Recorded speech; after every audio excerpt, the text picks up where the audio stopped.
Ndeba indewono. Na Hanna na Nwa na Mmụọ Nsọ.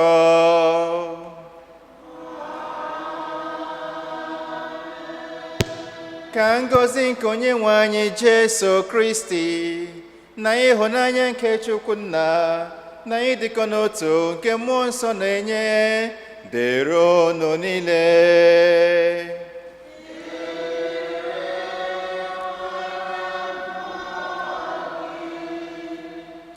Taa n'obi ekele na obi aṅụrị anyị jiri gbakọ n'ihu nke Chineke ichinyere ya aja ekene na ụka 19 n'oge na-adịghị n'emume. Taa n'ụzọ pụrụ iche anyị na-echeta ụmụnne anyị ndị a na Jamisa: Josephine Osondo na-ekele Chineke maka ngọzi niile o ji na-agọzi ya na amara nke gbara ya okirikiri. Ezinụlọ Nze na Lọlọ Ezike Egwim na-ayọ mgbake n'ọrịa Julie Phil, na-ayọzi amara na nchekwaba nke Chineke. Ugbu a zika nhụta n'isi ala ma tinye mkpa nke anyị n'aka Chineke.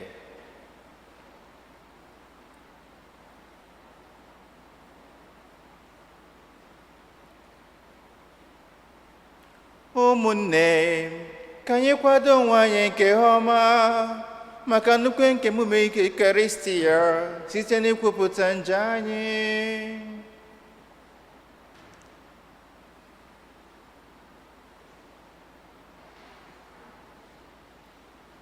Ekwupụta ngwa Chineke ji ike niile.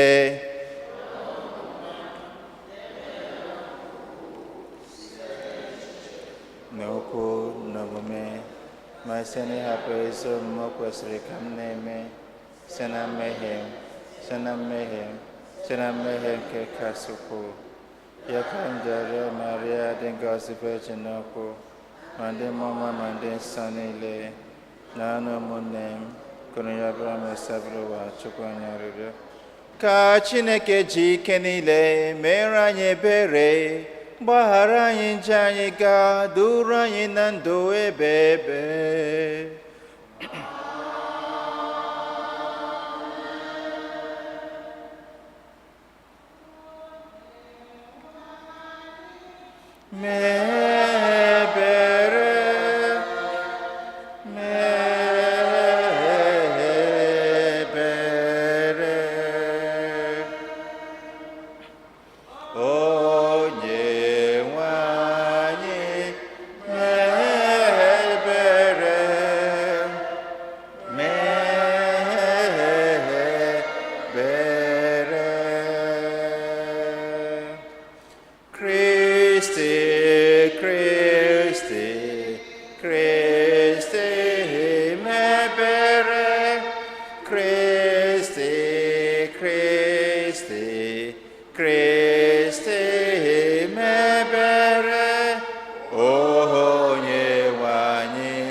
Udo dịrị mmadụ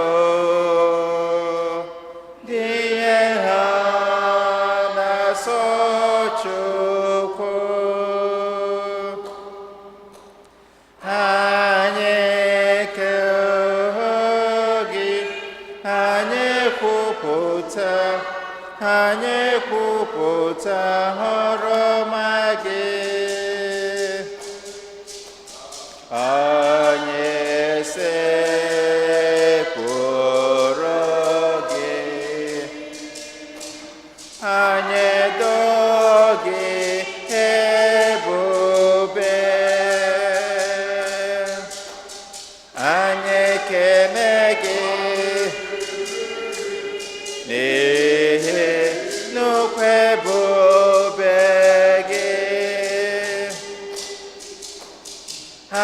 ekele gị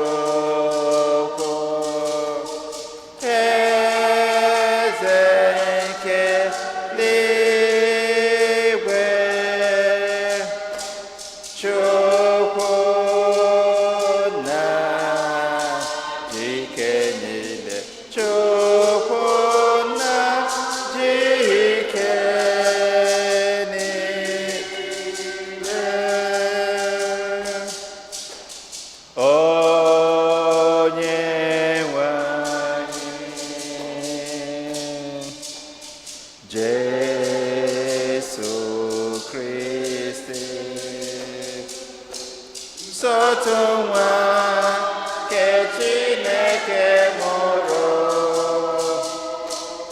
ose lụwa Chukwu, nwa tụrụ Chukwu, nwa nke nna,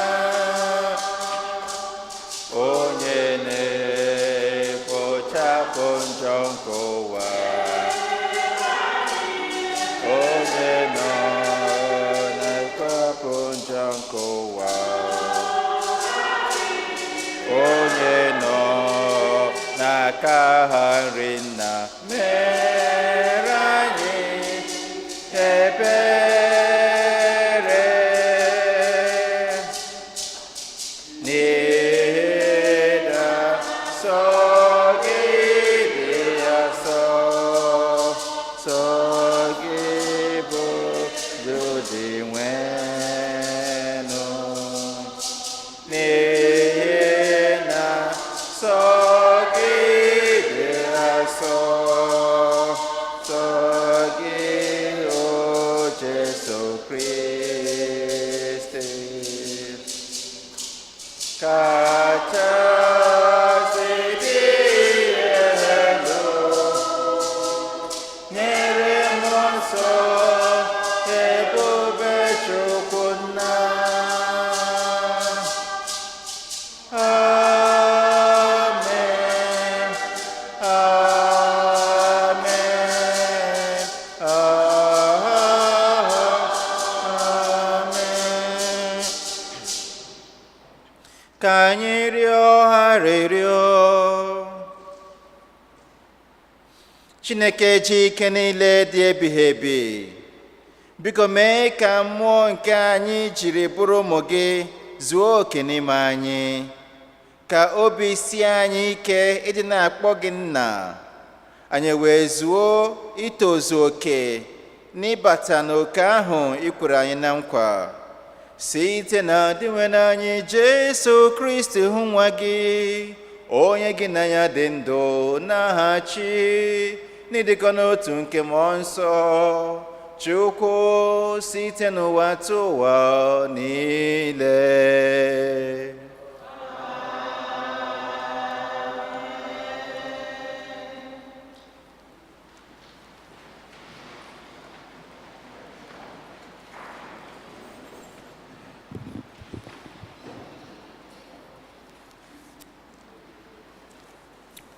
Ihe ọgụgụ ewetara n'akwụkwọ nke amamihe. E buru nna anyị ha amụma maka abalị ahụ, ka ha were ọṅụ nwee obisi ike. Mgbe ha hụrụ ụdị nkwa ha tụkwasara nchekwube ha na ya, nke a bụ ihe ndị nke gị na-atụ anya ya: nzọpụta ndị ezi omume na mbibi nke ndị iro ha, n'ihi na aka ahụ ijiri megwata ndị iro anyị ajọ ihe ha mere anyị, bụkwa aka ijiri mere anyị ọgọ site n'ịkpọta anyị n'ebe nọ. Unu ụmụ ọma nke ndị ezi omume gara na-achụ àjà na nzuzo, àjà nsọ ahụ ha jiri otu obi chụọ bụ ihe Chineke chọrọ ka emee. Okwu gosabụwa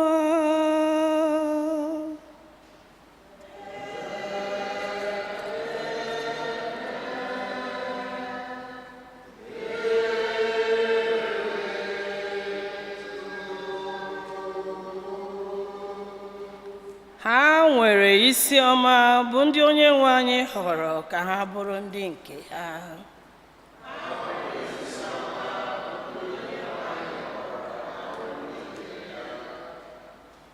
Unu ndị ezi omume, werenụ mkpu ọṅụ ṅụrịwa na dị nwenụ, n'ihi na ndị kwụ ụtọ n'obi kwesịrị ịnara otito. Ha nwere isi ọma bụ ndị onye nwe anyị bụ Chineke ha, ndị ọ họrọ ka ha bụrụ ndị nke ya.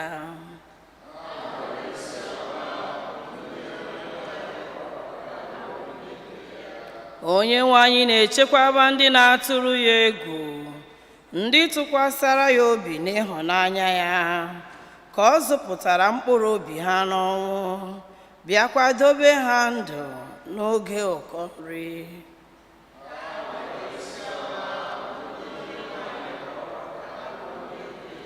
Mkpụrụ obi anyị na-eche onye nwe anyị, n'ihi na ya bụ enyemaka na nchedo anyị. Onye nwe anyị, chakwasị anyị ebere gị, ebe anyị tụkwasịrị nchekwube anyị na gị.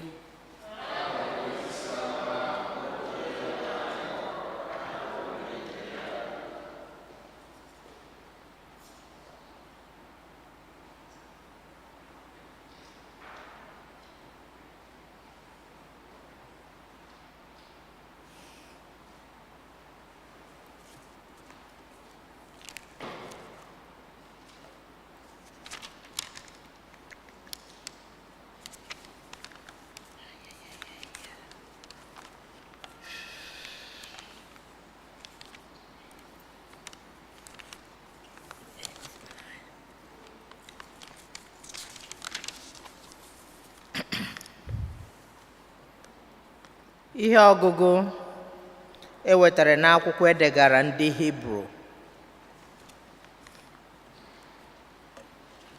Ọ bụ sọ okwukwe na-enye anyị obi isi ike na ngọzi ahụ anyị na-atụ anya ya ga-abụ nke anyị. Ọ bụkwa site n'okwukwe ka o jiri wee anyị anya na ihe ahụ anaghị ahụ anya ugbu a bụ ihe dị adị n'eziokwu. Ọ bụ okwukwe ka ejiri mara nna nna anyị ha. Okwukwe ka Abraham ji rube isi n'oku a kpọrọ ya, wee bilie gawa n'ala nke ga-abụ nke e nyere ya na ụmụ ụmụ ya. O biliri gawa njem a na-amaghị ebe ọ na-eje. O jiri okwukwe bata ka onye bịara abịa n'ala ahụ ekwere ya na nkwa, bịakwa biri ka ọbịa n'ala ahụ ekwere ya na nkwa.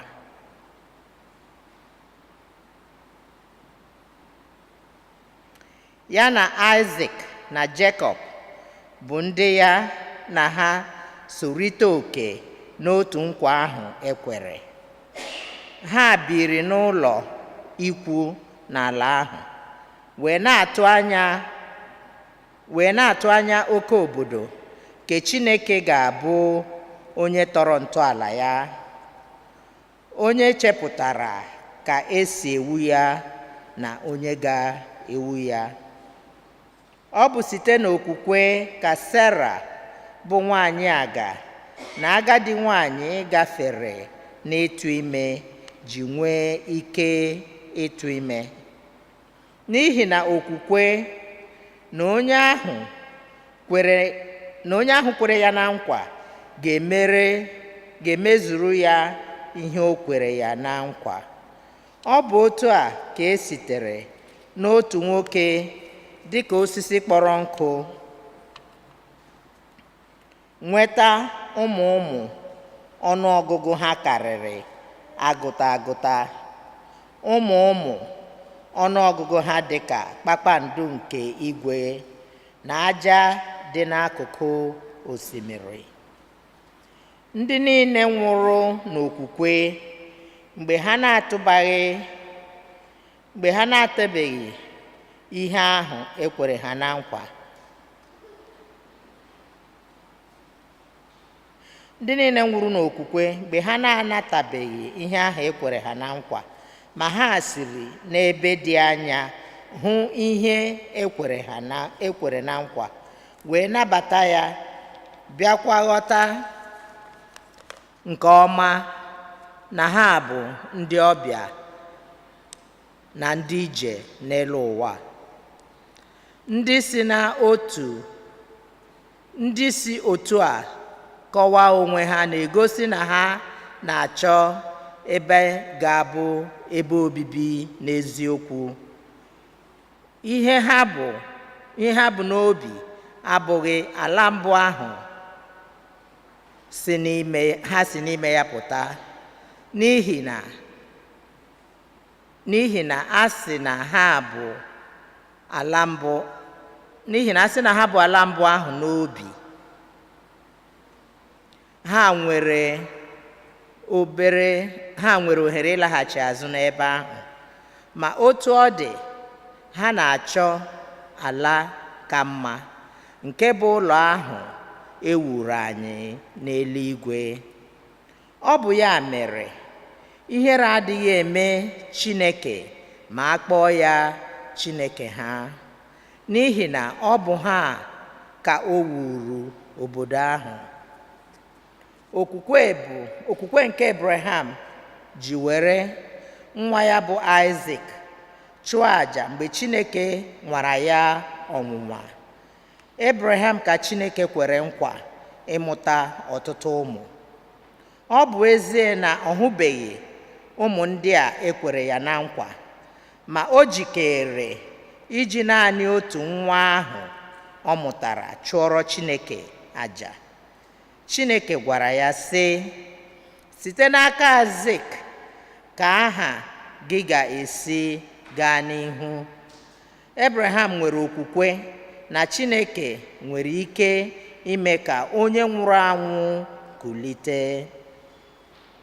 E nwere ike isi na Aịzik bụ ihe ọmụmaatụ onye esiri n'ọnwụ kulite. Okwu nke osebụwa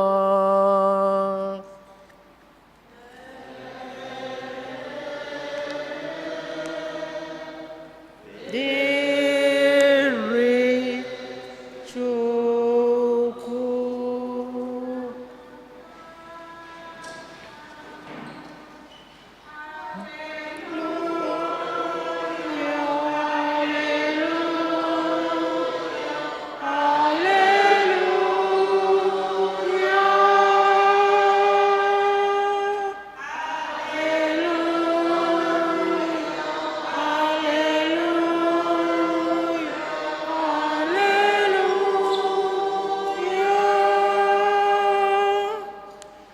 Mụrụnụ anya, dịnụ nkwadebe, n'ihi na unu amaghị mgbe Nwa nke Mmadụ ga-eji abịa.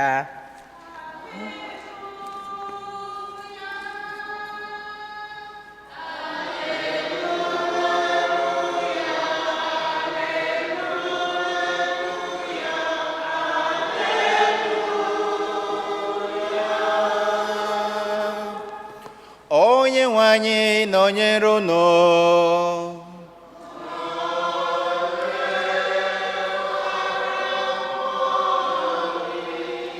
Ihe ọgụgụ nke ya si n'ozi ọma dị nsọ nke Luku dere.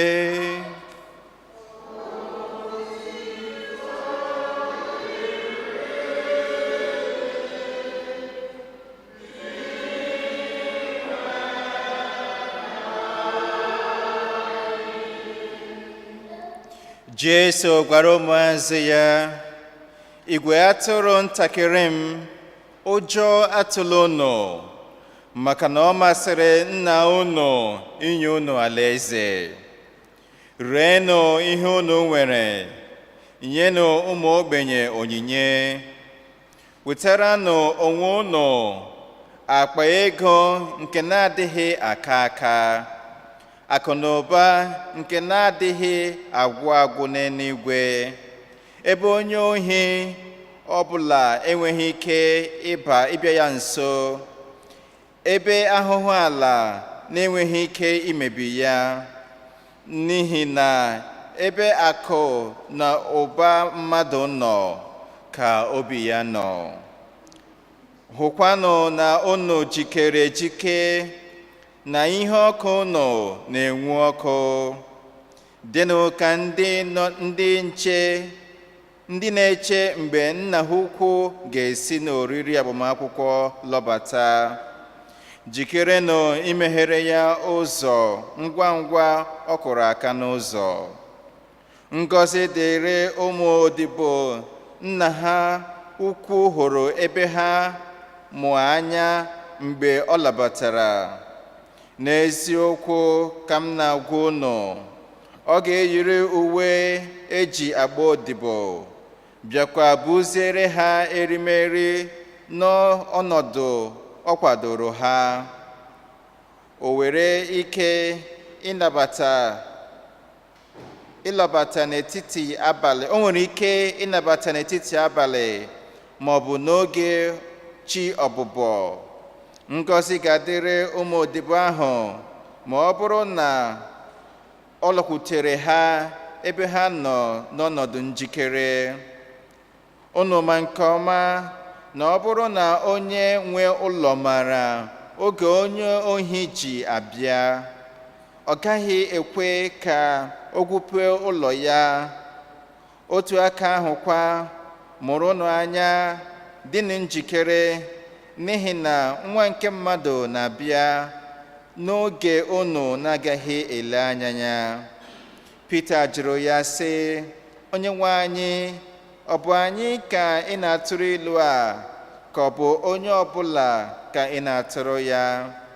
Onyenwe anyị zara ya, onye ka ị chere bụ odibo ahụ majụrụ ihe afọ, kwesịrị ntụkwasị obi, onye nna ya ukwu ga-ekenye ọrụ ilekọta ezinụlọ ya, ka ọ na-enye ndị ezinụlọ ya nri na mgbe ya. Ị ga-abụ odibo a gọziri agọzi ma ọ bụrụ na nna gị ukwu alọta? Ị ga-abụ odibo a gọziri agọzi ma ọ bụrụ na nna gị ukwu alọta hụ ka ị na-eme ihe ahụ ọ chọrọ? N'ezie, o doro m anya na mgbe ọ lọtara, ọ ga-etinye gị n'ọnọdụ ị ga-anọ na-elekọta ihe niile o nwere. Kama ị bụrụ nwa odibo nke na-asị n'ime onwe ya, nna m ukwu ga-anọ ọdụ tupu ọ lọta. Ị malite iti odibo ndị nwoke na ndị nwanyị ọzọ ị kwesịrị ilekọta anya ihe. Ị bidokwa na-eso ndị na-aṅụbiga mmanya, bụrụ onye mmanya na-egbu. Nna gị ukwu ga-alọta n'ụbọchị ahụ, n'oge ahụ niile atụghị anya ya. Ọ ga-atakwa gị ahụhụ, tinye gị n'ebe a na-edebe ndị na-ekwesịghị ntụkwasị obi. Ya mere, odibo ahụ maara ihe nna ya ukwu chọrọ ka o mee, ma jụ ijikere chere nna ya ukwu ma ọ bịa kpebie ịhapụ ime ihe nna ya ukwu chọrọ, a ga-eti ya ezigbo ihe otiti. Ma odibo ahụ na-amaghị ihe nna ya ukwu chọrọ ka o mee, ma mee ihe ahụ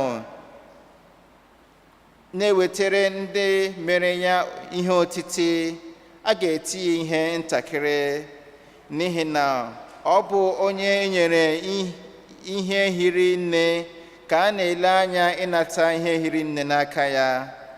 Nwoke ahụ ndị mmadụ nyere ihe hiri nne n'aka ka ha ga-ele anya ịnata ihe hiri nne na-etinyere n'aka ya. Oziọma nke osebrowa.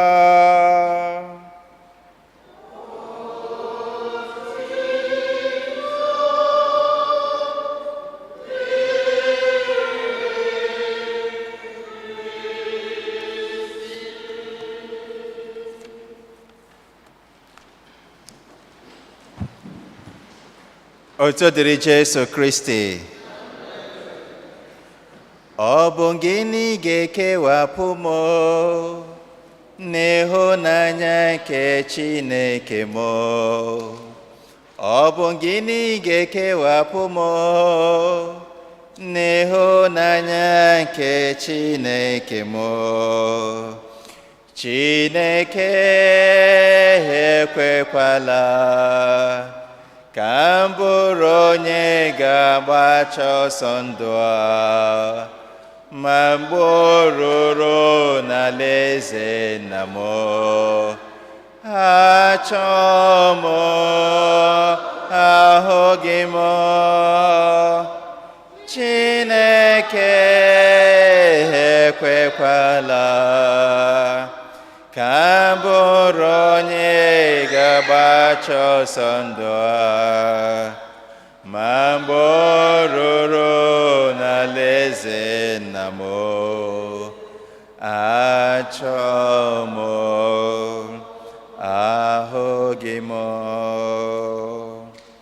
Arụga kacha eme anyị dịka ndị otu Kristi wụ na anyị gbachaa ọsọ okwukwe anyị a dọcha lịkalịka n'elu ụwa, o rue n'ikpete maazụ ahụ, anyị ahụkwa onwe anyị na ndị tụsara ahụ bie ndụ otu ha chọrọ n'elu ụwa. Ha ga-achị anyị ọchị si anyị, brọda, sista, echeka m iwe onye Roman, echeka m iwe onye Deeper Life, echeka m iwe onye Chosen, echeka m iwe onye Zion Ministry. Otu dịrị Jesu. Our greatest tragedy as Christians would be to end sadly, that after our here on earth, when we will face the throne of judgment, we will be counted as those condemned. Even after our struggles as Christians, coming to church every day, going for catechism classes, receiving the sacrament of baptism, confirmation, Holy Communion, sacrament of matrimony, confession, and everything that we are sacrificing because of our Christian faith. And most of the times, we don't like reflecting or talking about this end time, death, and judgment. We are always scared to talk about it. So we live as if it doesn't exist when it stares at us every day with the happenstances around us. Anyị ebiri nnọọ ka ndụ anyị enweghị ọgwụgwụ. Anyị ebiri nnọọ ka enweghị ihe bụ ọnwụ, enweghị ihe bụ ikpe. Anyị ebiri nnọọ ka na we will stay here forever. Ọbụladị mgbe Chineke na-egosi anyị ihe ịrịba ama dị iche iche ndị nke gbara anyị okirikiri anyị na-ahụ ụbọchị niile nke ndụ anyị. And that is why today Jesus made it as a point of duty to bring to our consciousness the fact of the end, the fact of death. Na ọgwụgwụ oge dị na ebe a awụghị ebe obibi karịa. O juziri mmadụ iji ihe kacha eweta our attention, that draws our attention a lot. Our wealth, our investment, our savers and gold. Jiri ya maatụ. Na otu ahụ obi anyị si adị n'ebe akụnụba anyị nọ, n'ebe anyị na-arụ ọrụ na investment anyị ihe anyị nwere. Because every point in time we are always thinking about it. Because we know that that is the means of our sustenance. We don't want to play with it. We don't want to joke with it. Na otu ahụ kwa ka obi anyị kwesịrị ị na-adị mgbe niile. What will be our fate after here on earth? Ihe ga-echere anyị n'ihu ma anyị hapụ ebe a. Mana ọ sị anyị atụla ụjọ that the kingdom of God has already been handed over to us. Mana ọ bụrụ gị kwere ya emezuoro gị, ọ kwara ma ihe ikweghị, well, maybe he will leave you. Because ọ dị ka mgbe ha sị na nwa atụrụ furu efu and the shepherd abandoned the 99 to look for that one. Asịkwanụ na Jesu hụrụ nke ahụ furu efu na-akpọ ya sị bịa o bịa ebe na-aga ọgbara ọsọ gawa. So it is also the same caveat that Jesus is giving to us today. Yes, the kingdom of God has been handed over to us. We are the chosen race. We are the royal people, the kingly people, the priestly people. But at the same time, we must be vigilant. We must be vigilant on our divine responsibilities that God has given to us on earth. ọrụ Chineke tinyere anyị. Ọ ya mere, the first and the second reading ji were gosi anyị examples of our fathers in faith that live faithfully, hoping on the promises of God. Ọ wụzi oke dịrị anyị. Ọwụladị mgbe Pita jụrụ ya sị, ilu anyị na-atụrụ anyị ọ bụ sọọsọ anyị nwa ndị na-eso ụzọ gị ndị kwere? Asọwashi olo ọkwa maka onye ọbụla. Because everybody by creation, we are already the temple of the Holy Spirit because we are created in the image and likeness of God. Ma ndị kwere ma ndị na-ekweghị. And the salvation of our Lord Jesus Christ is for everybody. So if you have refused the salvation and the message of the gospel on purpose, that is your business. Jesus has done his own part for us. He has fulfilled his promises, and he has sealed the covenant with us through the precious blood of our Lord Jesus Christ. So olee ihe nji ohere niile a enyere anyị eme?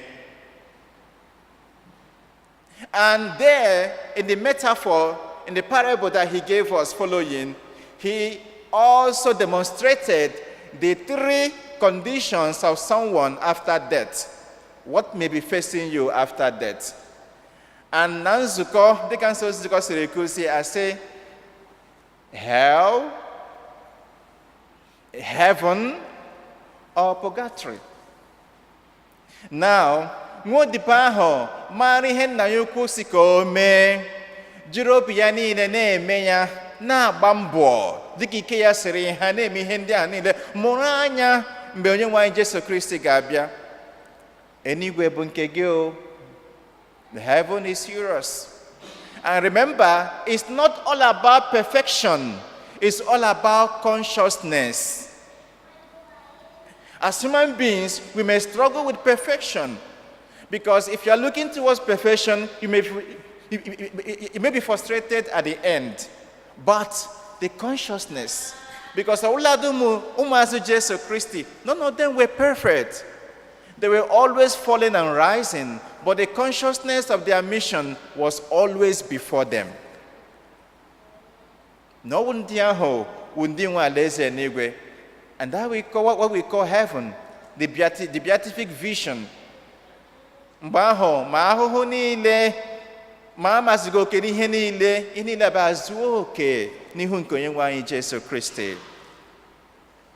Asịsie, ndị ahụ maara ihe nna ha ukwu nyere n'iwu, those that know the values and the truths of the kingdom, mana ha akpọchi obi ha, biwe ndụ ahara ahara otu o siri masịrị ha. Well, you have rejected the gift of the Holy Spirit. You have rejected the salvation of God. You have rejected his mercy, his kindness, his love. Well, maybe you have chosen your own destination too, which is those to be condemned. But we pray that none of us will be there. Then in India, they struggled on their own, but because of imperfection of the human nature, or because of lack of knowledge, according to the guidance of their conscience, which is the voice of God in them, they were also trying their best, but there were mistakes. And because Revelation has said that nothing unclean shall behold the face of God. So before they see the face of God, they will be purged. They will be purified. No will be to her. That was how Jesus put it in metaphor in the gospel of today. So all this anyway horror and kind choro. But I'm 99 never anyway direct ticket. So we pray that will also be our faith. But Jesus is telling us we must do our own part by being vigilant. Because ekwensu na horo tutu n'ime anyị, and it seems that the kingdom of darkness is winning, is expanding. A saint was shown 3 ways that the devil deceives us. The first one is to bring the idea na Chineke adeho, that there is no God. That is the first way of the devil deceiving us, to put in us the idea that there is no God. And people from different fields of life will be pushing this idea that there is no God. And you see people living very recklessly and carelessly, thinking that there will be no accounting at the end of the day. And such trend is rising more and more from our place. Our own place, it's not that there is no God, but people are now rejecting, especially the youth, Christian faith. Some are saying Christian is a white man religion. Some are saying Christianity is a scam. Who told you that? I say, let's go back to Omenala. Ndị nna nna anyị hụrụ ihe ndị ahụ niile, tụsa ngwongwo ha, soro oziọma nke Chineke. You think that you are more intelligent than them? That what they were handed over by their ancestors, they saw something. If it wasn't more superior, they wouldn't have abandoned it at the first place to follow the gospel. We must learn how to separate the divine element from the human element in our faith.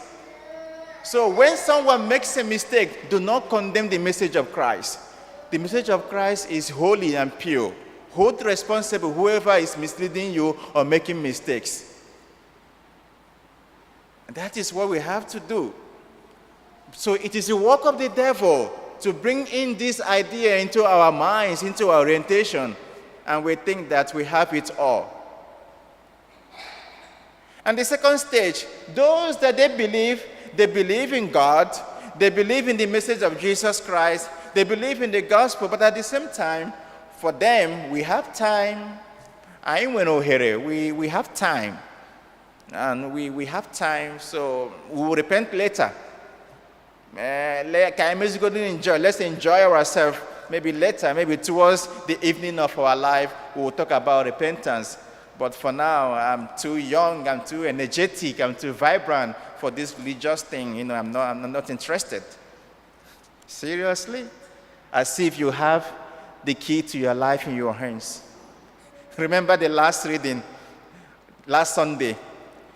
A man at the peak of his success, that God took his soul because he failed to acknowledge God as a source of his wealth.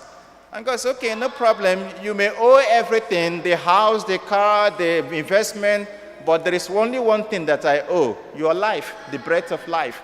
And he took it, and every other thing became worthless.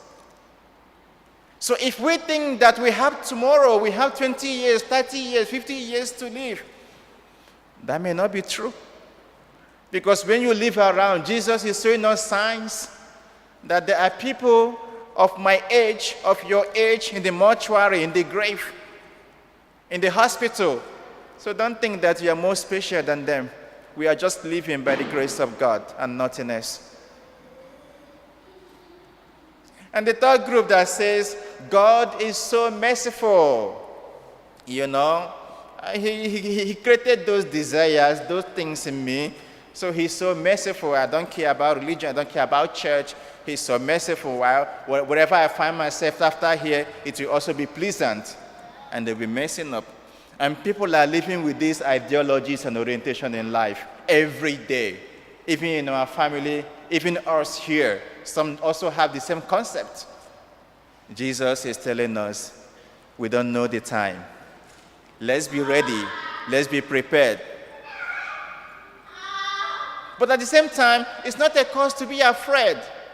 Jesus did not want us to follow him in fear, but in love, doing the right thing, being convinced of what you are doing. And it's all for our own good. It's all for our own good, not even for God. Because our world is in turmoil because we have failed to accept the gospel and to keep the value of Christianity, which is peace, love, forgiveness, kindness, accommodation, every beautiful virtues is because we have abandoned it. That is why the world is in chaos. Sekpere anyị taa, anyị na-ayọ Chukwu ka ọkụ nke okwukwe ọ mụnyere n'ime anyị ghara enyo. ka o mee ka anyị tinye obi anyị kpọmkwem dịka anyị si achụ akụ na ụba na-ebi ọfụma, ka anyị sikwa otu ahụ tinye obi anyị na ihe ga-awụ our faith after here on earth. What will lie before us? Because we know, especially anyone from our cultural background, that ndụ anyị abụghị n'elu ụwa. Because even before Christianity, we have also ancestors. And onye arụrụ ala anaghị awụ an ancestor. So only those that lived virtuous life are also regarded as ancestors, even in our traditional setting. And you may liken that as saints. Because they were a symbol of truth and justice in our community. So it's not for us, because we know that there is God. It is in us, in our breath, in our blood, in our experiences of life. May God bless Christi onyenwe.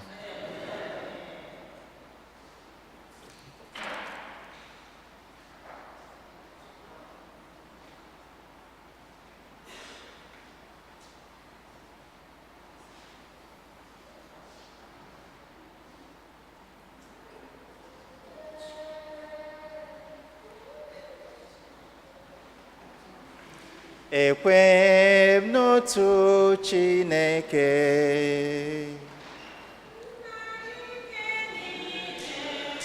onye kere eluigwe na ụwa,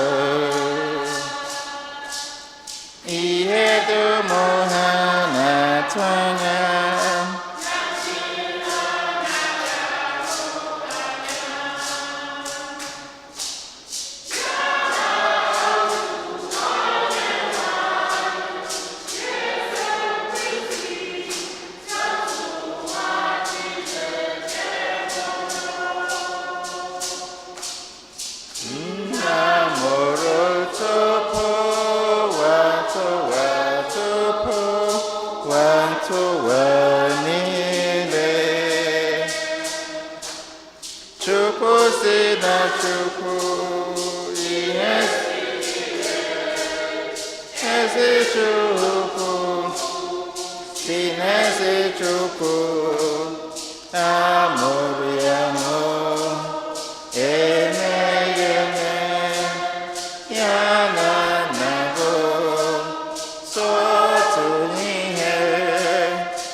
nọdụ na-akarị na ma ọ ga-abịaghachi ọzọ n'ebube ya ikpe ndị dị ndụ na ndị nwụrụ anwụ ikpe. Onye ọchịchị ya na-enweghị njedebe. Ekwe na mmụọ nsọ onye na-enye ndụ, onye si na nna na-anwapụta, onye ha na-esekpụrụ na-etokodo ya na nna na nwa, onye si na ndị ha mụma kwuo okwu. Ekwe n'otu nzukọ nsọ Katọlik na Apọstọlik, ekwupụta m otu baptizma nke mgbaghara njọ. Ana m atụ anya mbilite n'ọnwụ ndị nwụrụ anwụ na ndụ ụwa ga-abịanụ. Amen. Mmadụ anọ ga-edu anyị n'ekpere nke ndị kwerenụ. Ndị kwaya ga-enye anyị ihe anyị ga-aza.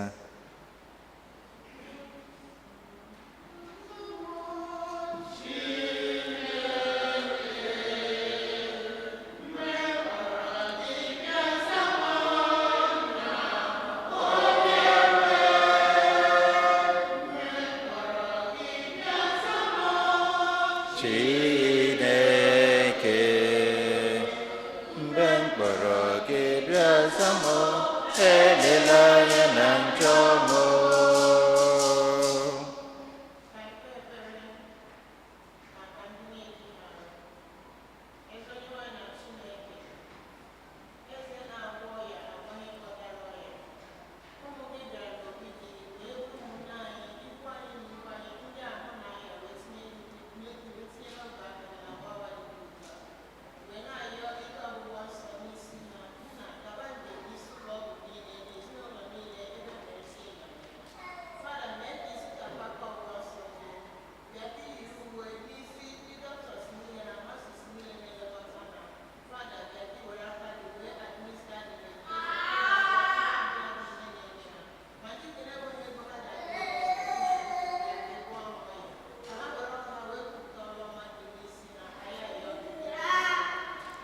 Mgbe m kpọrọ gị bịa za m, Chineke, mgbe m kpọrọ gị bịa za m na onye nwe, mgbe m kpọrọ gị bịa za m, Chineke, mgbe m kpọrọ gị bịa za m, elela anya na njọ m.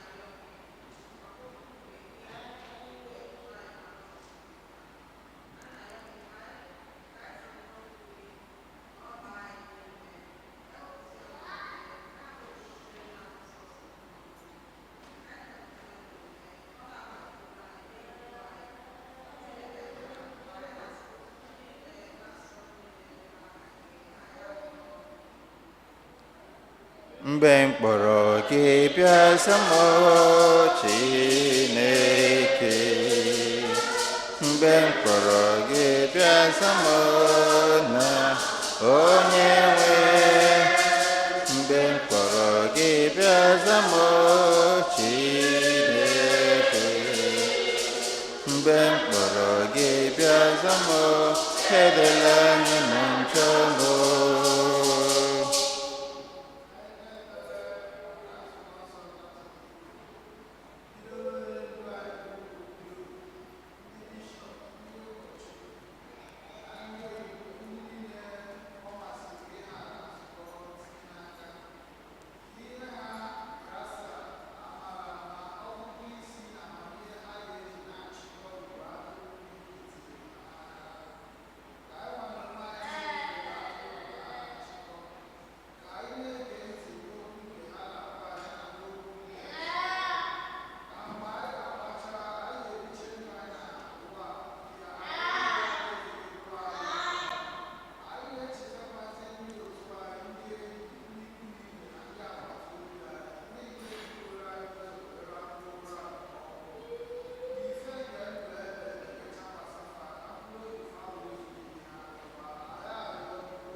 Mgbe m kpọrọ gị bịa za m, Chineke, mgbe m kpọrọ gị bịa za m, na onye nwe, mgbe m kpọrọ gị bịa za m, Chineke, mgbe m kpọrọ gị bịa za m, elela anya na njọ m.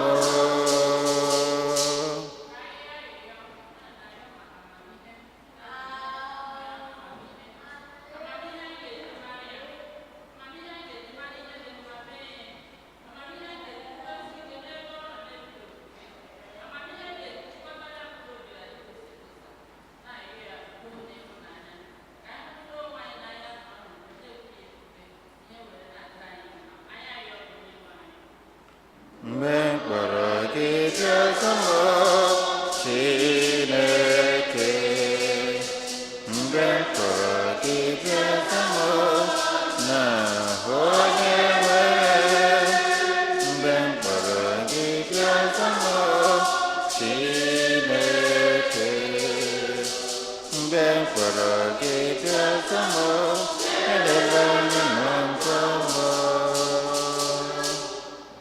Ekpere ime obi.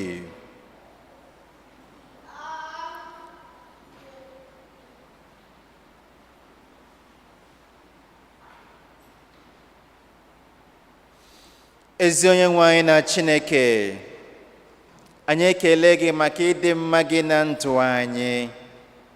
Ọbụladị ekpere niile ka anyị jiri eche n'ihu gị, anyị nwere ntụkwasị obi na ị ga-anụgharịrị anyị ma mezuru anyị ka uche gị siri dịrị. Biko nụ, lekwasị anya ebere n'obodo anyị bụ Naịjirịa. Ndị ndu anyị na-etinye gị ha n'aka, wepụ ha obi ọjọọ na obi nkume n'ime, ma tinye ha mmụọ gị na mmụọ nke mmadụ, ka ha jiri ịhụnanya na ikpe nkwụmọtọ na-edu ndị nke gị. Ọbụladị ndị na-eme ndị ụwa abalị dị egwu na ndị na-atọrọ ndị ọzọ, ndị na-eme ka ụjọ na-adị ndị mmadụ, biko wetere ha obi nchegharị, ka ha gaa chọọ aka ọrụ, were hapụ ihe ndị mmadụ egwu jiri anyị mere aka ọrụ. Biko nụ, ọbụladị ndị na-ebe akwa, ndị ihe siri ike, ndị ọ na-ara ahụ ịchọta ihe oriri, ndị ọya ji, biko nụ nna, anyị wụ ụmụ gị, ahapụkwala anyị n'obi nkume anyị, ma were mee ka mmụọ gị were zuo oke n'ime anyị, ka onye ọbụla biri n'udo, ka ịhụnanya dị, ka ọganihu were dị. Ihe aka na-ayọ site na Kristi onye nwe anyị.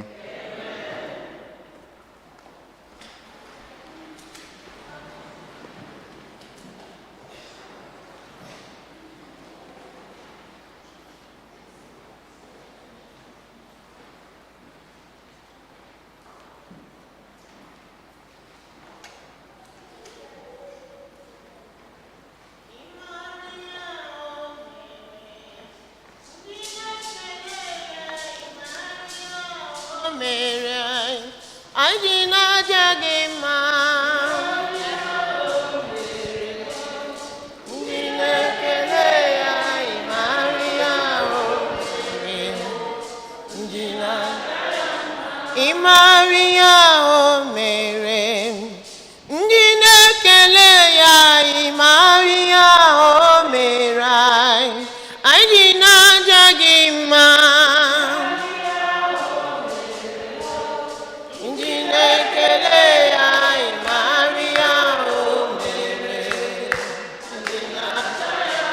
ịmarụlụ ọhụrụ anyị na-ekele ya ịmarị ya o mere anyị aka ji n'aja gị ma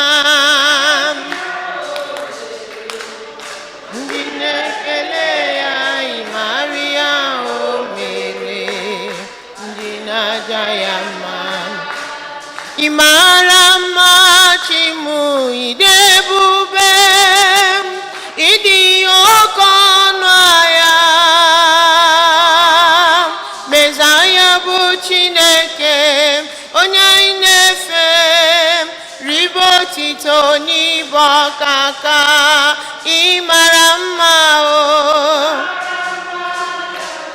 ide ebube ịdị oke ọnụ ahịa ebo Mezaya bụ Chineke onye anyị na-efe ribe otito n'ibe ọkaka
Rewanụ ụmụnne m ka aja nke m na nke ụnụ Chukwu na Jike niile nara nọ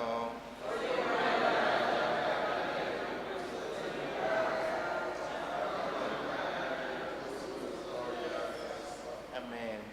Onye nwe anyị isitere n'ebere gị nye anyị onyinye nke anyị na-ebutere gị biko nara aja nzukọ gị na ịhụnyere gị iji mee daa gị obi mee ka anyị site na ya bata n'ihe omimi nke nzọpụta gị site na Kristi onye nwe anyị.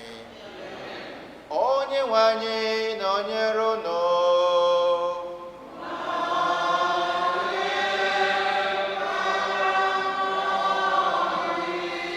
welite n'obi elu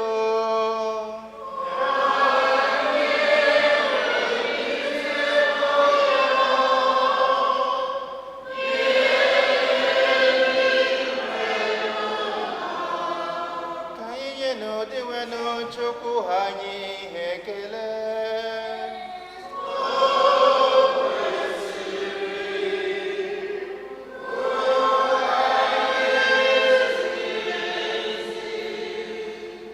o kwesịrị ezi bụrụkwa ihe ziri ezi n'azọ ndụ na anyị ga-enye gị ekene oge niile na ebe niile o nna dị nsọ Chineke ji ike niile onye dị ụwa ta ụwa ise na Kristi dịwe n'anyị onye jiri ihe ebere o nwere maka mmehie mmadụ were kwere ka mụọ ya na Virgin Maria ọ gbapụtara anyị n'ọnwụ ebighị ebi ise n'ọnwụ ọ nwụrụ n'elu obe bịa site na mbilite n'ọnwụ ya nye anyị ndụ ebighị ebi n'ihi nke ya anyị na-eso igwe ndị mmụọ ọma niile nke eluigwe na-eto ebube eze gị oge niile n'ukwe n'aha sị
ịdị nsọ ezie, sọ gị na-edo ihe dum asọ.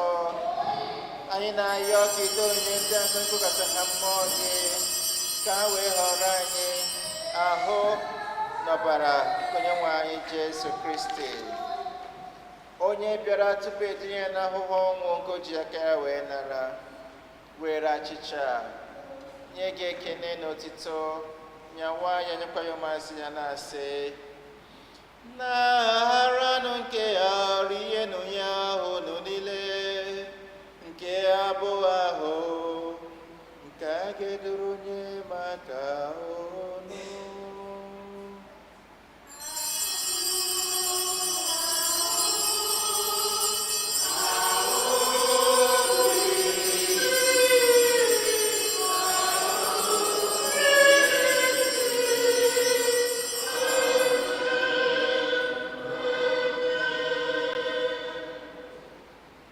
Otu ahụkwa ka o siri mee mgbe erichara nri anyị asị, o buru iko nsọ ka ọ na-enyekwa gị ekene na otito, bụ ihe onye ụmụazị ya, na-asị, naranụ nke ya, ṅụọnụ ya unu niile, nke a bụ iko nke ọbara nke ọgba ndị ọhụrụ dị ebighị, a ga-agba ya n'ihi unu na n'ihi mmadụ unu niile, ka e were gbaghara ha njọ, na emenụ nke ya na ncheta nke.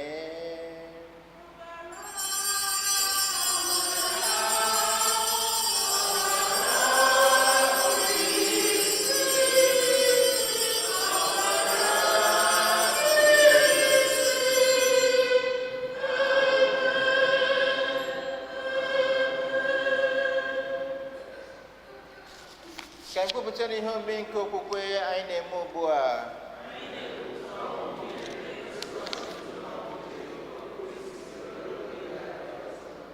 Nna, na ncheta nke ọnwụ na mbilite n'ọnwụ nke nwa gị, anyị ebunye gị achịcha nke ndụ na iko nsọ nke nzọpụta. Anyị na-ekele gị n'ihi na ị kwenyere ka anyị dị mma n'ihu gị, ịkwụrụ n'ihu gị na-efe gị. Anyị ji umeala arịọ ka anyị bụ ndị na-anata ahụ na ọbara nke Kristi bụrụ otu site na njikọ nke mmụọ nsọ. Nna, ịtachikwa gị gbasara ụwa niile, mee ka o zuo oke na ịhụnanya. Gọzie Pope anyị bụ Leo na Bishọp anyị bụ Robert na ndị ofe ọlta gị niile. Chetakwazie ụmụnna anyị ndị ji okwukwe were gaa n'ezumike nke ọnwụ. Kpọbata ha na ndị ọzọ niile nwụrụ anwụ n'ihe nke ebube gị. Biko mere anyị niile ebere, ka anyị soro Virgin Maria dị ngọzi, nne nke Chukwu, na ndị apọstụl na ndị nsọ gị niile, ndị mere uche gị kemgbe ụwa ta ụwa, kete ndụ ebighị ebi. Ka anyị sorokwa ha na-eto gị, na-edo gị ebube site na Jesu Kristi nwa gị.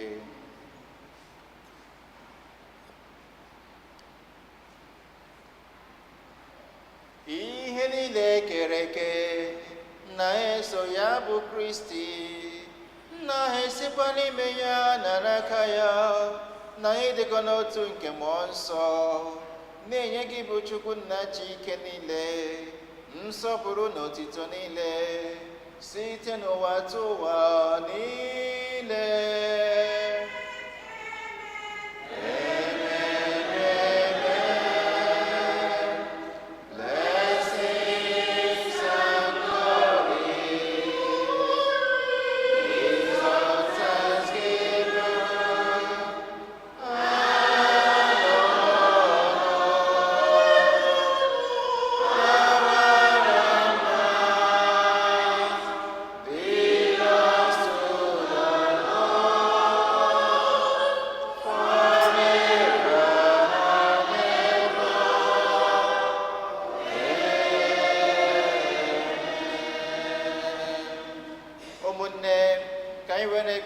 Nzọpụta anyị gọziri anyị, were kpọkuo Chukwu Nna.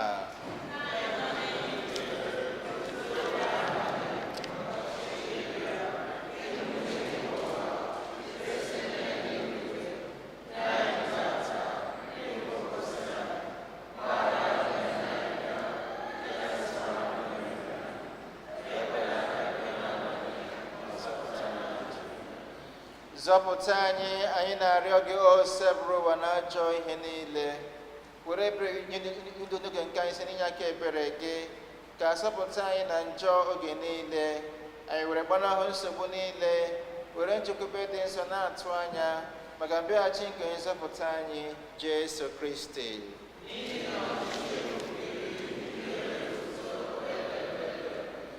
Onye nwe anyị Jesu Kristi, onye gwara ndị apọstọl gị, udo nke m ka m na-ahapụrụ unu, udo nke m ka m na-enye unu. Elekwala na njọ anyị gaa, kama na okwukwe nke nzukọ gị. Biko nye udo dịka n'otu bụ ele gị ụzọ gị siri chọọ, gị bụ onye dị ndụ na-achị ebighị ebi. Udo nke ose bụrụ ụwa dịrị unu mgbe niile.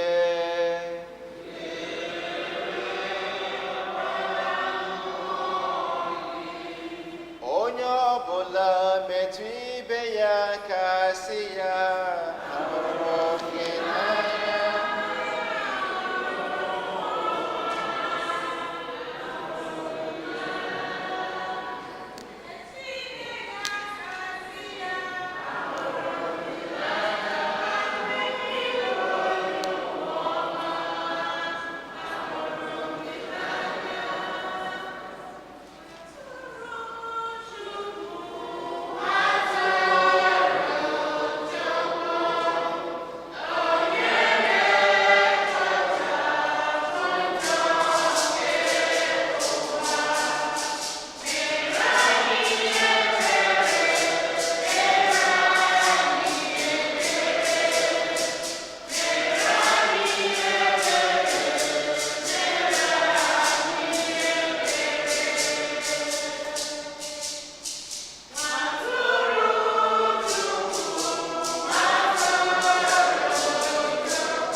Bata nọnyere m, bata nọnyere m, mkpụrụ obi m echela sị, Chukwu bụ ndụ m, sọ gị bụ eze m, Chukwu, Chukwu.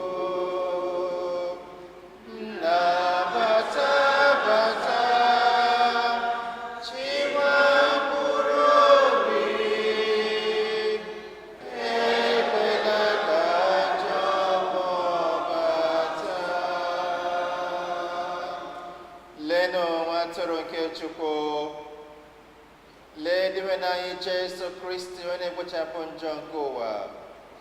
Anyị dị ngọzi bụ ndị akpọ n'oriri nke nwa atụrụ Chineke.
faith of our Father, living still, in spite of the yon fire and blood.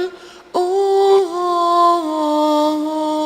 hearts beat I with the joy wherever we that glorious word, faith of our fathers, only faith will be true to thee till death. Faith of our fathers, Mary's prayer, surely the country back to thee was speaking word from port to port. Thou have thy heart, thy holy words, faith of our fathers, only faith will be true to thee till death.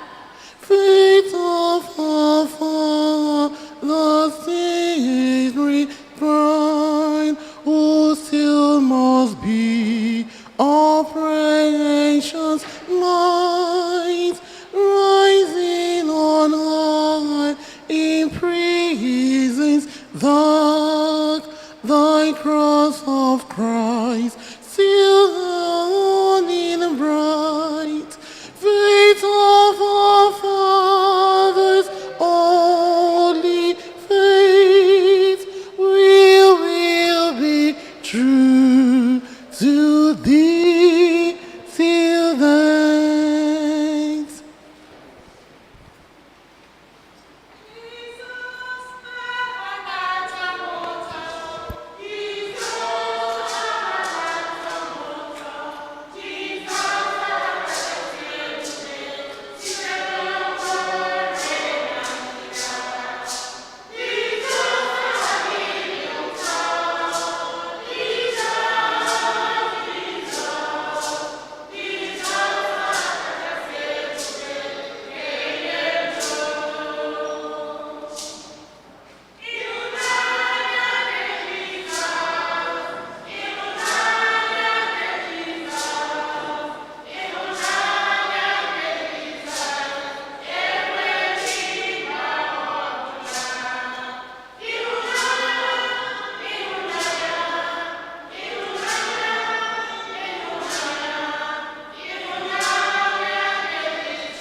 Ka anyị rịọ arịrịọ.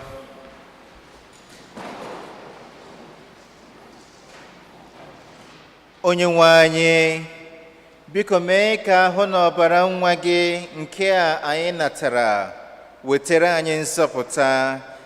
Mee ka anyị jidesie aka ike n'ihe nke eziokwu gị isi na Kristi onye nwe anyị. Anọdụ n'ala.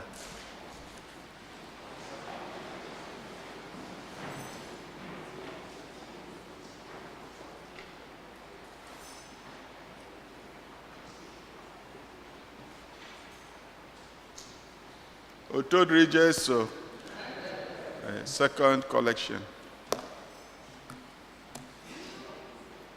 Money mere mo, ame buru hallelujah, buru. Oye ni me mo, agama buru hallelujah, para. Ike ne jindu mo, agama buru hallelujah, buru. Hallelujah, para. Pagareze Jesus, onyuku. Agama buru hallelujah, buru. Oye ne me mo, agama buru hallelujah, para. Ike jindu, agama buru hallelujah, buru. Hallelujah, para. Pagareze Jesus, onyoma.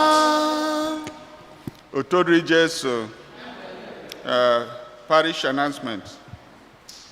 Next week, the second collection will be to help with air conditioning. We count on your generosity. Thank you. The annual Catholic Appeal Bishops campaign is in progress. Our goal for this year is $24,367. As of now, we have $18,968 in pledges. Thank you for your support. We still need $5,401 to reach our goal. Please help us accomplish it. Every gift is important. Pledge envelopes are available in the back pews. Thank you. Religious education registration begins in September. If you wish to register your child before then, you can do so at the rectory office Monday through Thursday from 9 a.m. to 3:30 p.m. Please bring a copy of your child's birth certificate and baptism certificate. Sacramental preparation classes. Our parish offers classes for youth and adults ages 16 and older who have not yet received the sacraments of baptism, First Holy Communion, and the confirmation. For more information and to register, please contact the rectory. Save the date. The African community is holding their 2025 anniversary retreat and Thanksgiving, August 29th and August 30th from 6:30 p.m. to 9 p.m. each day. Virtual meeting via Zoom. All are welcome. For more information, see the bulletin. We invite everyone to join us for the Mass of the Assumption of the Blessed Virgin Mary on Friday, August 15th at 7 p.m. All are welcome.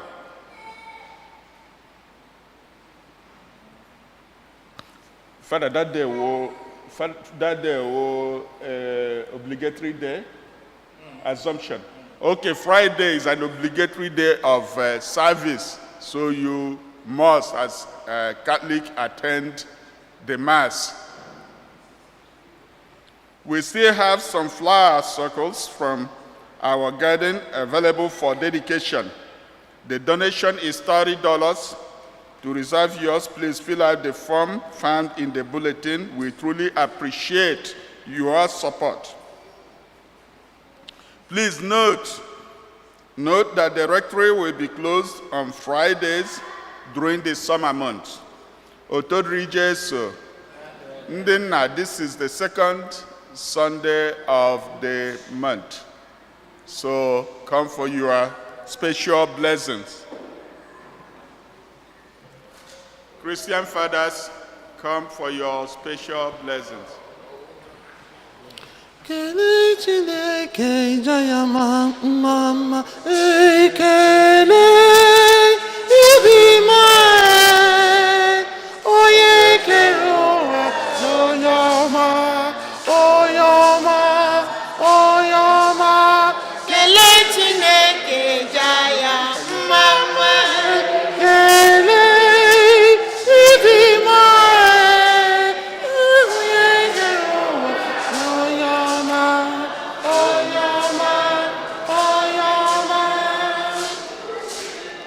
Jaya mama ekele ibima oye keroa oyama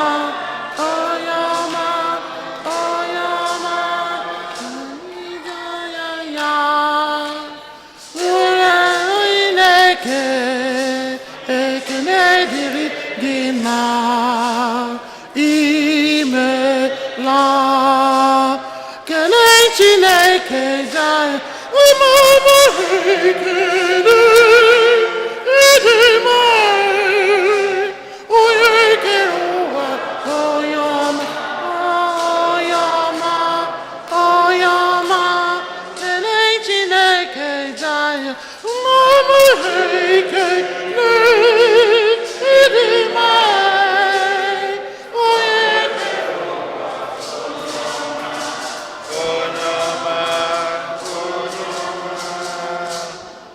enyemaka anyị dị n'aha Onyenwe anyị.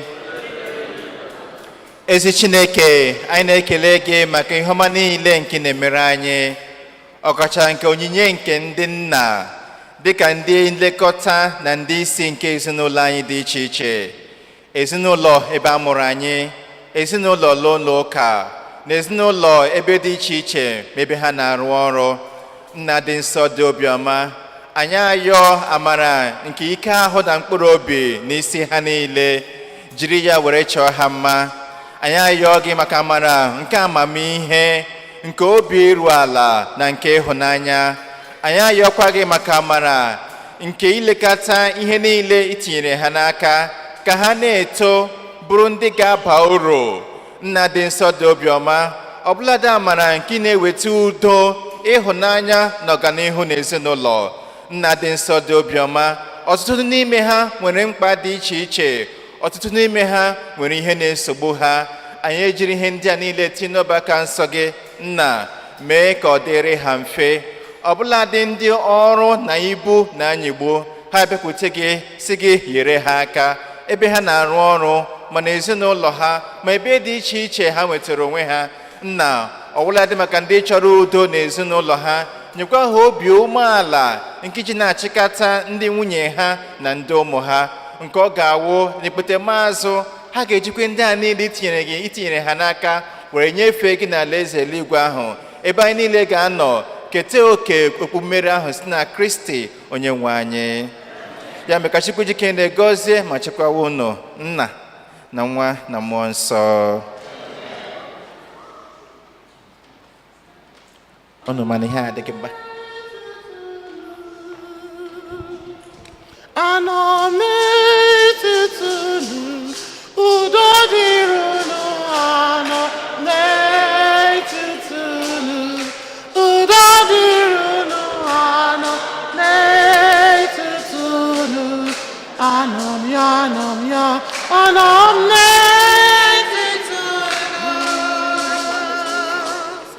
anọ m n'etiti udo dịrị unu, anọ m n'etiti udo dịrị unu, anọ m n'etiti anọ m ya, anọ ya, anọ m n'etiti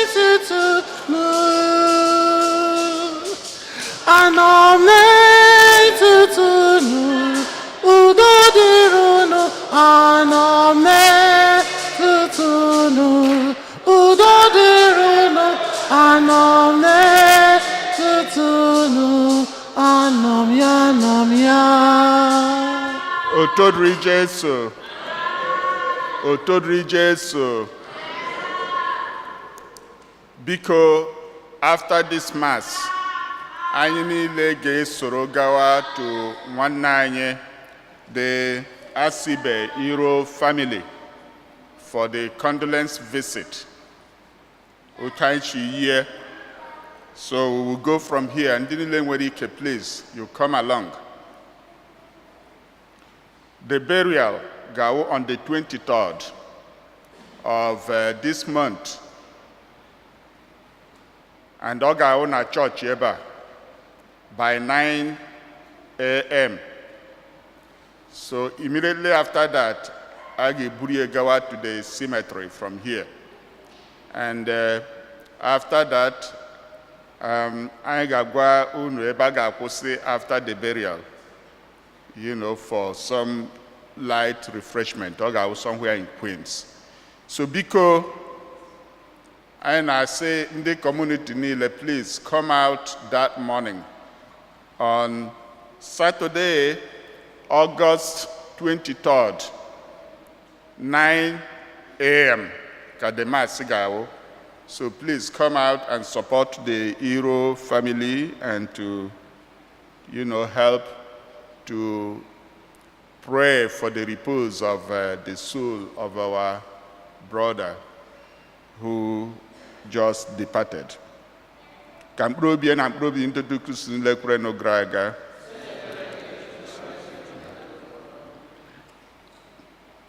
Because after this mass, first of all, the choir mistress for a few minutes, Chawikurundi choir. So all the choir members will have to stay for a few minutes behind for some information.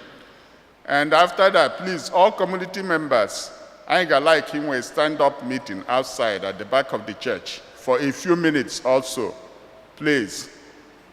Here how the decision, the executive, I quoted the community before we proceed to the Iro family for the condolence visit. So because our mass, we ask everybody to stay at the back of the church for just for a brief stand-up meeting. Otodri Jesu, please. And I'm on personal grounds also, and as a person of faith, Catholic faith, I've been announcing that the Bishop of Ihara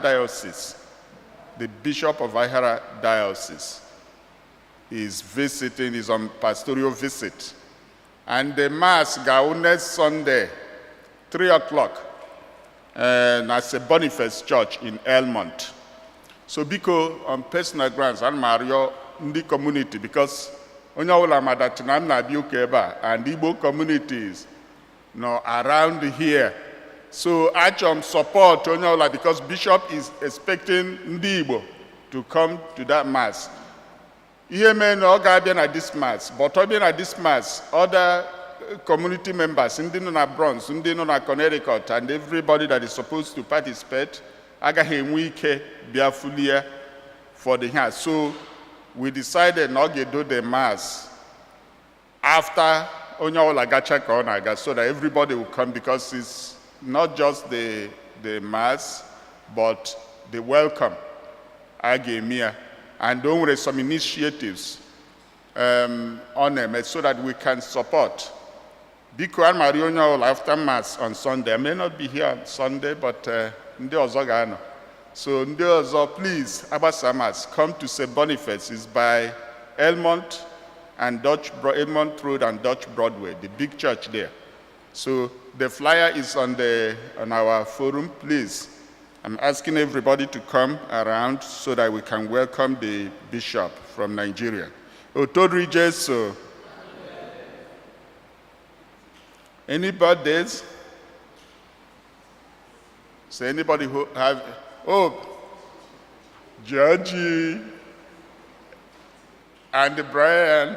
Okay, come.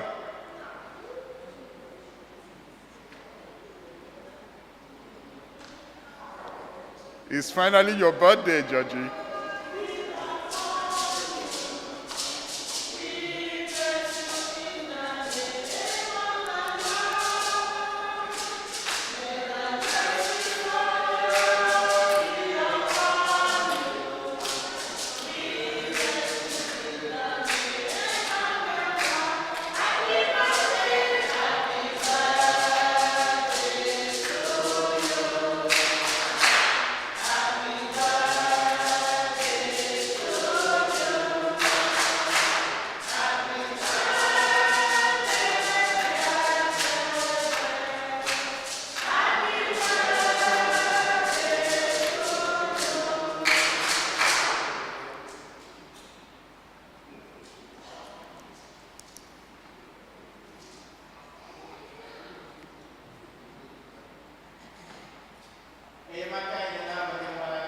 onye kere n'igwe n'ala. Loving God, you created all the people of the world, and you know each of us by name. We thank you for your children who today celebrate their birthday. Bless them with your love and friendship. May they grow in wisdom, knowledge, and grace. May they love their family always and be faithful to their friends. And may the future be bright for them. We ask this through Christ our Lord. Amen.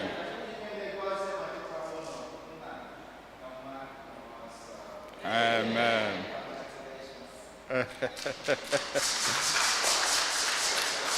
Good.